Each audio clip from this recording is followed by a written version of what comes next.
To the papers now, see what the headlines are. I have with me in the studio the CEO, CKN News, Chris K. Ndengwandu, as well as public affairs analyst Adeni Ojikudu Ahmed. It's good to have you join me. It's good to be here. Thank God it's Friday. Thank God it's Friday.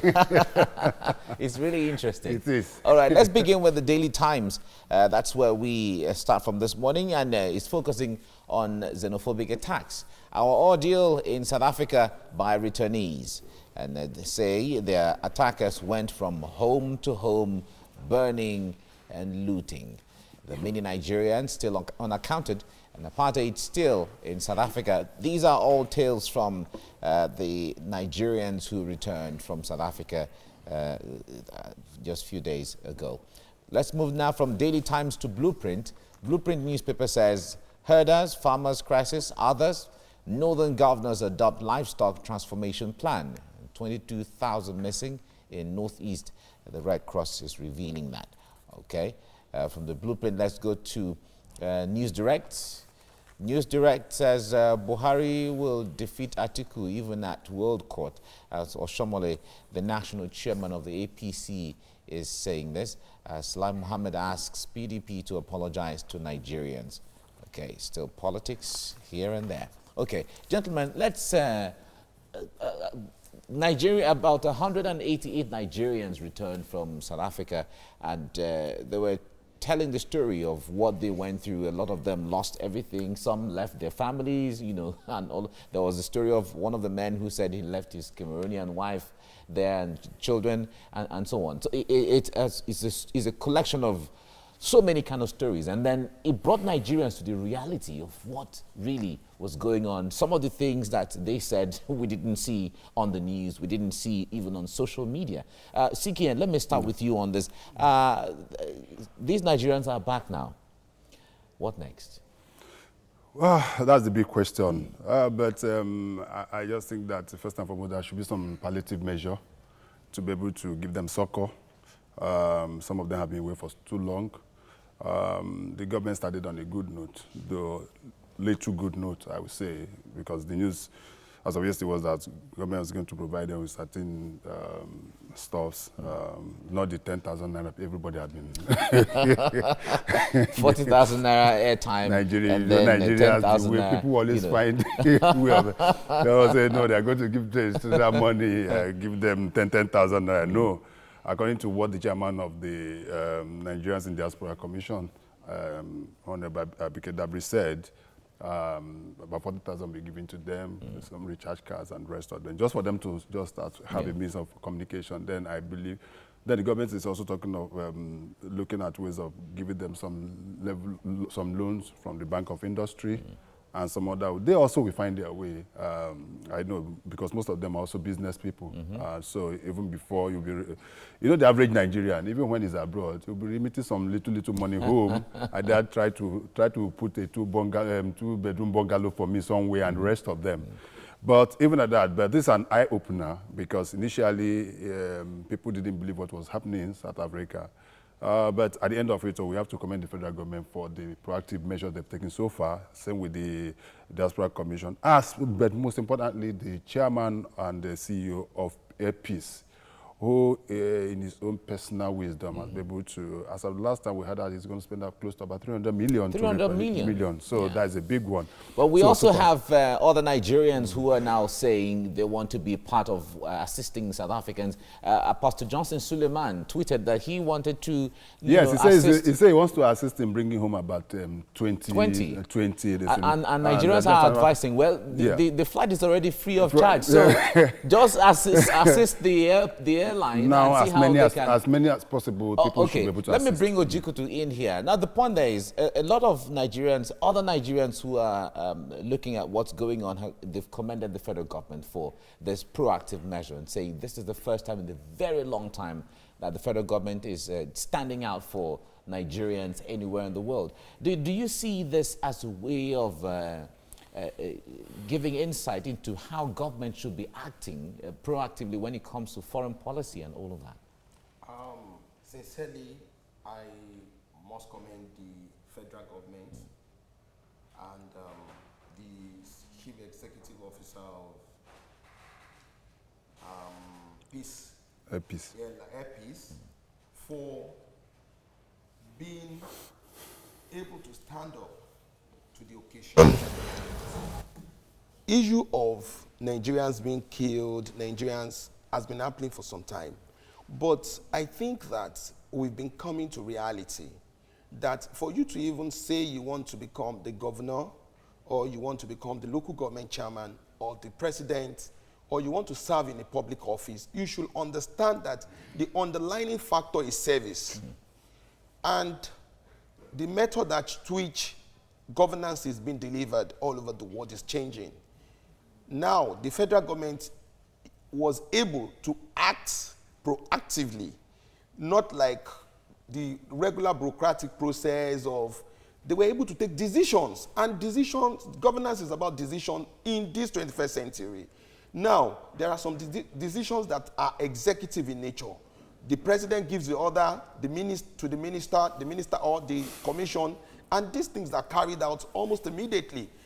If things are done the way this South African xenophobic attack is being handled, I tell you, in telecommunication, in transportation, in education, in health, Nigeria would actually, take bold steps in moving forward at a very rapid rate. Okay. Because some of those things you understand that, okay, we want to construct a road, we want to take decisions. It takes 4 or 5 months. Even look at the issue of our budgeting.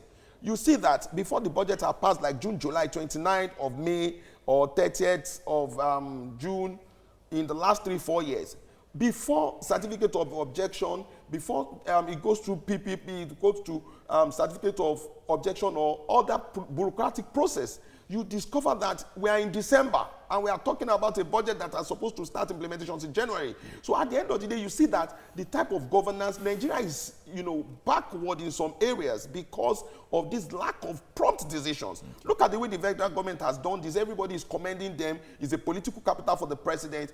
And look at what really touched me, really, was when the CEO got into the flight, people, spontaneously started reciting the Nigerian national anthem. Singing the national anthem. And at that, I was proud of my country. I was proud of Nigeria, and I might believe and trust in this country. There were tweets and messages from Nigerians in Canada, in Ukraine, in Estonia, regarding this. Yeah. And they felt so proud wherever they are. I am telling you that we are great people. Just these decisions, when it comes to education, let there be proper roadmap maps and implementation processes. I tell you, we have the brain, we have the resources to match out them and to take prompt decisions and just the underlying factors. All right, now, CK and Chris, there is still the talk of government-to-government engagement to bring an end to this issue. We recall that there was an arrangement for the President Buhari, to be in Pretoria later next month. That's in October. What kind of discussion do you think should go on between the two presidents? Yes, before they get to that, but let's also realize the job is not yet done. Okay, because the report coming in is that by Saturday, another second batch will be lifted. But even at that, we also have issues of some of Nigerians not allowed to come back home. Which is why the organization, which I also head, the African Diaspora Coalition for Peace and Unity, issued a press statement yesterday that you've asked Nigerians to go, allow them to go. Anywhere in the world, what you say you want to, people want to go, they allow them to go. So about 300 people were supposed to come back, but only 188 or 187 were allowed to go. Some were profiled and said no, they will not be allowed to come, and the rest of them. Some had the documentation. What other documentation? They want to go their country. Why don't let them go? So in fact, it's even relief. That is, it should be relief for South Africa. Yes, so that issue has to be resolved. Okay. And according to the statement we issued yesterday, we need to get that. They must come back. Anybody that wants to come back should be allowed to come back. Then on the diplomatic level, well, the president will be going to South Africa next month, and we believe that some of this issue will be ironed out once and for all. The issue is that South Africa seems to don't want to be seen They're getting the heat, and they don't want to be seen from the international community as a country that even so many top South Africans have been talking about this. We've if you seen know. a lot of videos. There's a lot of them, yes. And the funny one is the one by ladies. Ladies, you saw the ladies in Nigeria from South African women saying, leave the Nigerian men alone. Exactly, and all of that. they are not your problem. 1 minute before we go now. Yes. Okay, the truth of the matter is diplomacy, international diplomacy, Nigeria and South Africa are the two leading economies in Africa. We cannot afford to. So when the president and the government is trying to be very diplomatic, some people were like, okay, you should take drastic decisions and all that. So at this, we should try as much as possible to be more diplomatic as we are. Okay. And South Africa is feeling the heat now that everybody is going, not just Nigerians, other African, Botswanese, Rwandans, and a lot of other countries in Africa are leaving, South Africa. So they will feel it in terms of investment, that the foreign direct investment will be affected, local investment will be affected, trust in government will be affected. But as it is, let the president and the government continue to be very diplomatic the way they are. It's a political capital for us. And we should know, back home in Nigeria, we should all come together to develop our own country for the betterment of our nation and the future. Very good. Ojikutu Adeni Ahmed, thank you so much for coming on the program. Thank you. And CKN, Chris Kindemandu, the youngest lawyer in town. Thank you for having me. Thank you very much, gentlemen, Thank for you coming very on the program. It's time to take a look at stories making the headlines in Nigerian newspapers. I have with me in the studio CEO CKN News, Chris Kindemandu, and public affairs analyst Adeni Ojikutu. Gentlemen, thank you for coming on CBC Breakfast. Here. Nice seeing you. All right, we'll head straight to the papers now, and I start with the Daily Times. Xenophobic attacks are ordeal in South Africa by returnees. Say their attackers went from home to home, burning, looting. Many Nigerians still unaccounted for apartheid still in South Africa. And to the front page of the blueprint, herders, farmers crisis, others, northern governors adopt livestock transformation plan.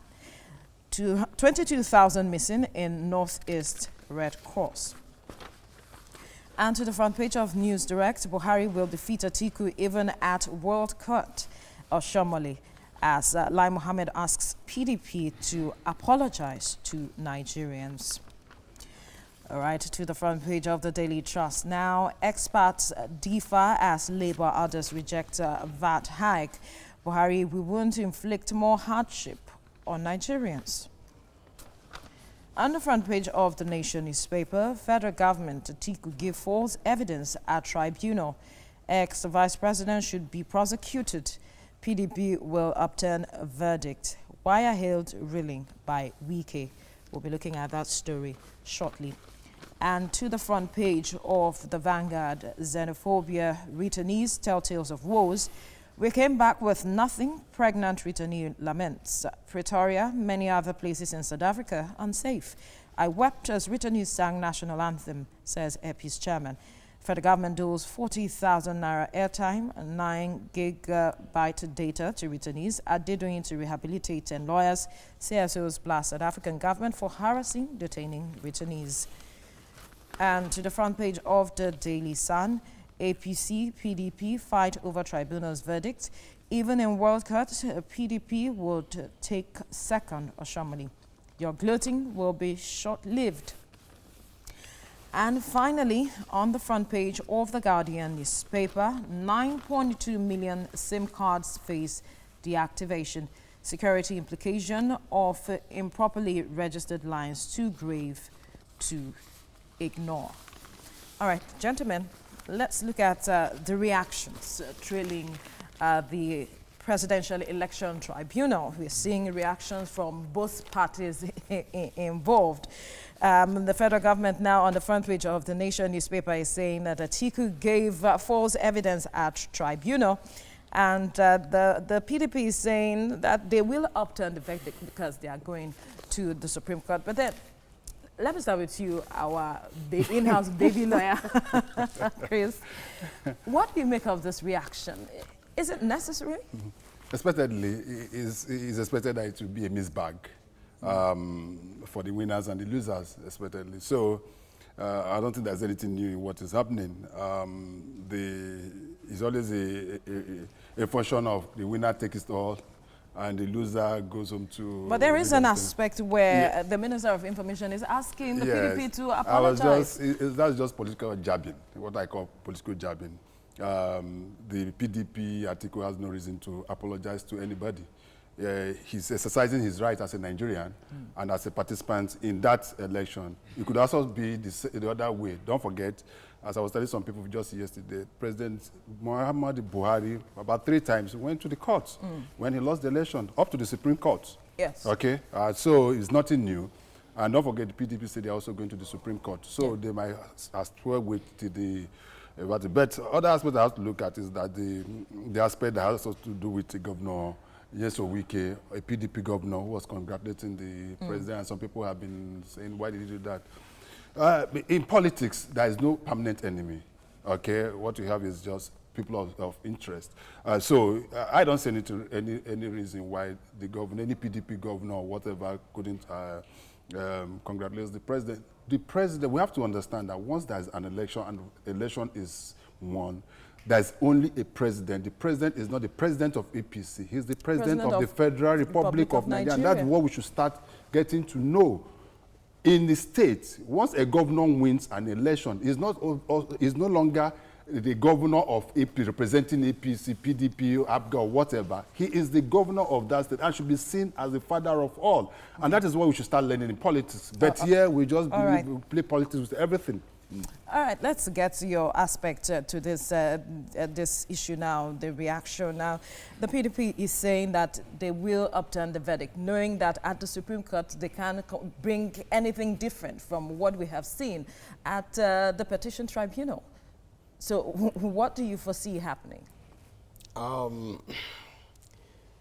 The truth is, what are the grounds at which PDP went to the tribunal in the first instance? Falsification of certificates, perjury, that the tribunal should upturn the victory, that they actually had the highest number of votes across the states in Nigeria.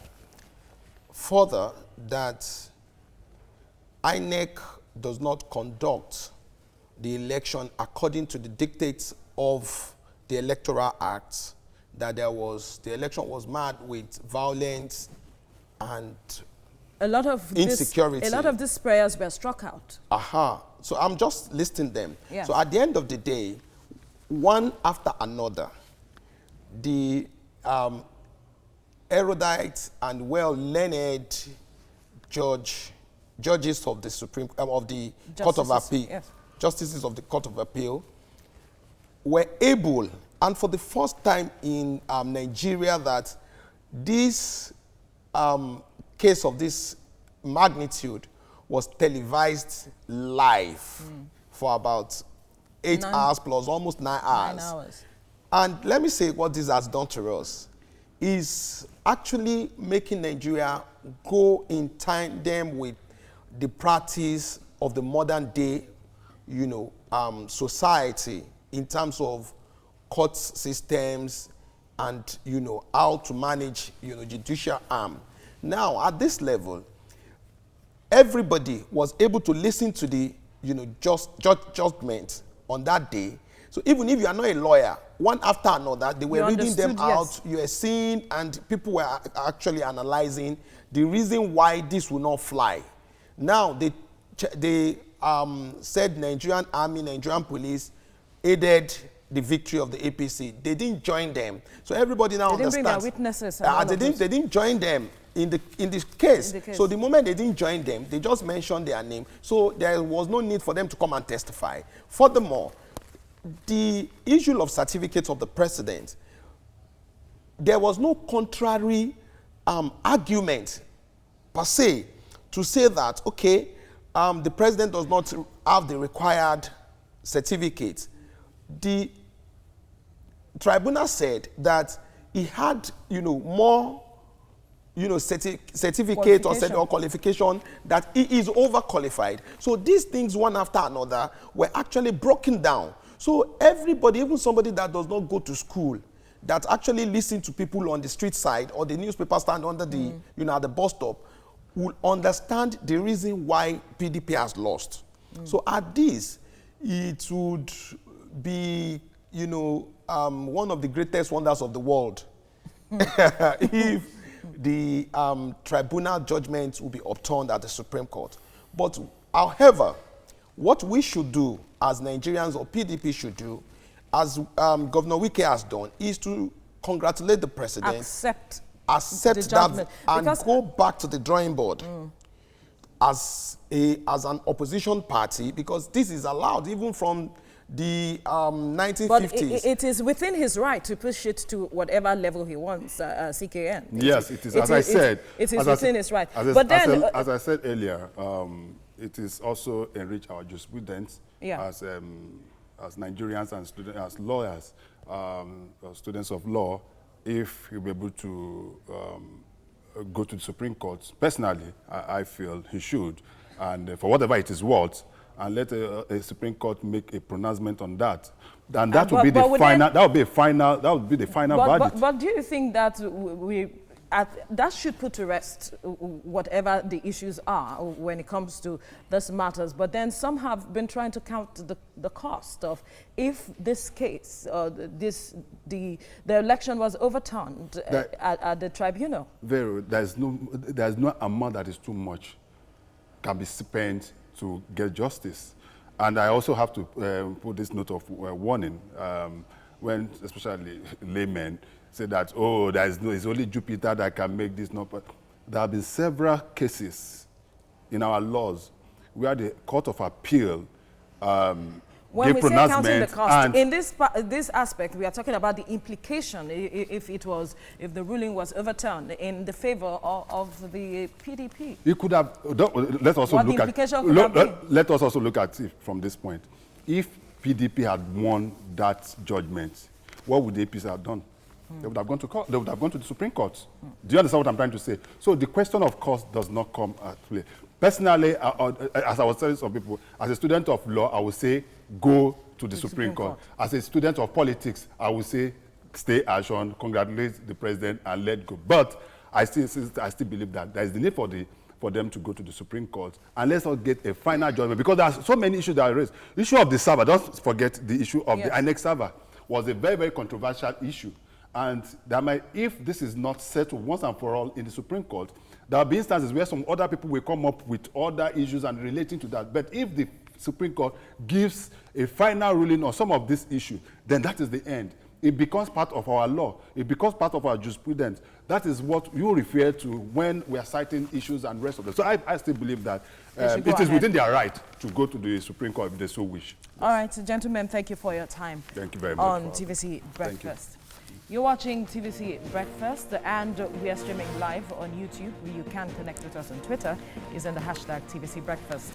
Away from that, now let's head into the papers, see what the headlines are this morning. And certainly I have in the studio to talk about the CEO, CKN News, Chris Kende-Nwandu, and public affairs analyst, Adeni Ochikutu Ahmed. It's nice to see you both, gentlemen. It's good to be here. Thank you very much. Right. Let's begin with the Daily Times. Daily Times newspaper focuses on xenophobic attacks, and it says, our ordeal in South Africa by returnees. That's returnees from South Africa telling their tales of their experiences in South Africa. Say their attackers went from home to home, burning and looting. And many Nigerians still unaccounted. And apartheid still in South Africa.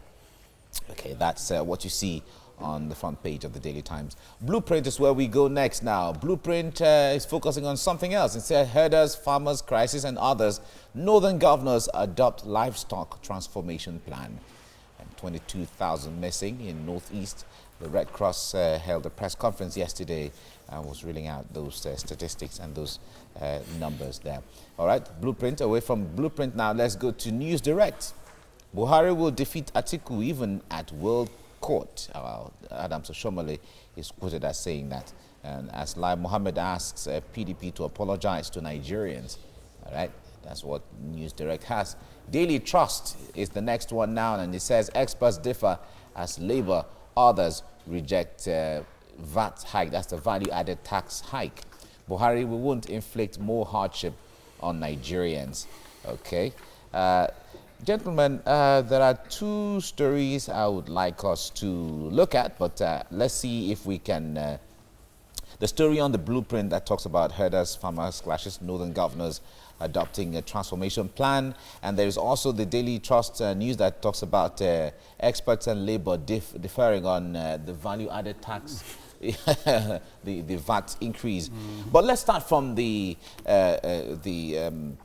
livestock transformation plan. A lot of people say, well, that's still Ruga one way or the other. But in all of the controversy that has generated over the time, the political, the religious, the social issues around it, the beautiful document of the livestock plan is what the northern governors are coming now to adopt, with a lot of experts looking into it, a lot of consultants looking into it. Let me start with you, Ojikutu.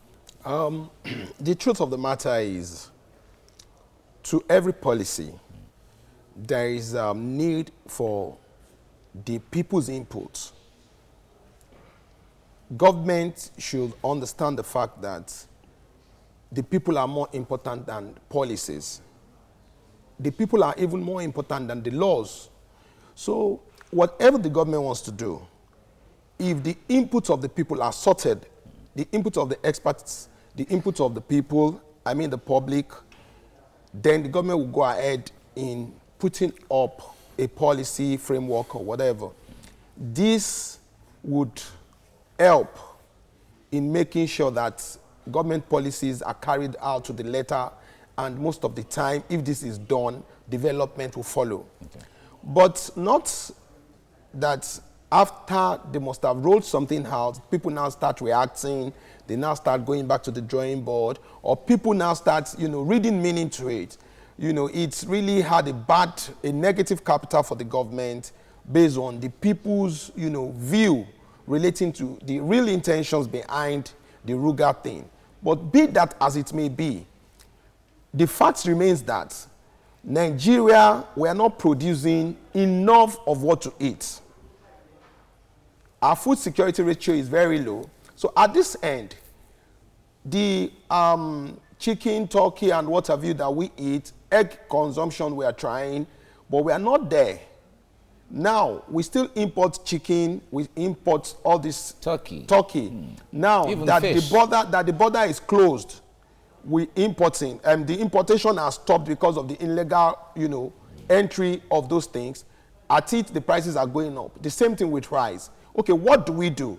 As entrepreneurs, as people, as business people, as a government, to every problem is an opportunity to make wealth, is an opportunity for development, so that the people will go and think and provide solution for wealth creation. Okay. So at this end, what we should do is that the government should understand that, state government I mean, that this livestock transformation plan, it must be owned by the state. The western states have their own capital, the comparative advantage, most especially the coastal states, southwest and all the regions.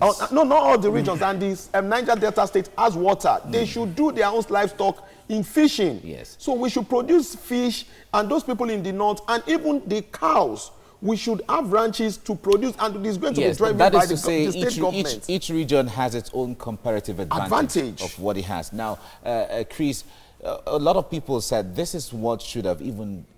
This should have been the strategy long before the Ruga was announced in the first place. Yes, to a large extent. Nigerians are very skeptical people, and when you come up with policies... Because of experiences they've had in the past. And so they were very, very skeptical when the issue of the Ruga came out. And the way it was sold to Nigerians also made it look so suspicious at that point in time. And after the hue and cries and the rest of them, it was good that the federal government finally withdrew this thing and said that we are going back to the drawing boards and the rest of them. What I think should be done is not just in northern, because the way they are going the same way they started before, which I personally don't think is right.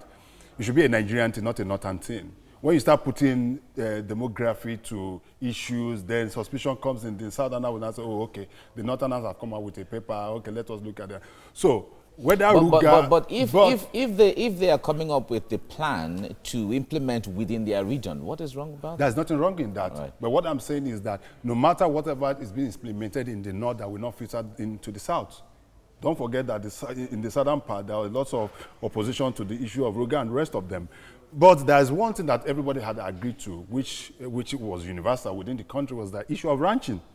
Everybody agreed that both within the south and the north, that ranching is the way to go. And come to think of it, you come to realize that in the past few months, the issue of attacks and the rest of them has really reduced drastically, especially within the north central. Benue State, for instance. Yeah. At the beginning, since the implementation of the law passed by the Benue State House of Assembly, which was signed into law by Governor Otom some few months back, you will realize that that issue has been there. So I still believe that. And with that, indigents of Benue State have been very happy with their governor. And they are more accommodating. They are even more accommodating. They are very more accommodating to their neighbors.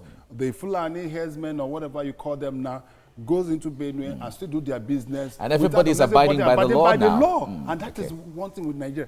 The issue, a problem has not always been not having the type of laws to be able to regulate ourselves.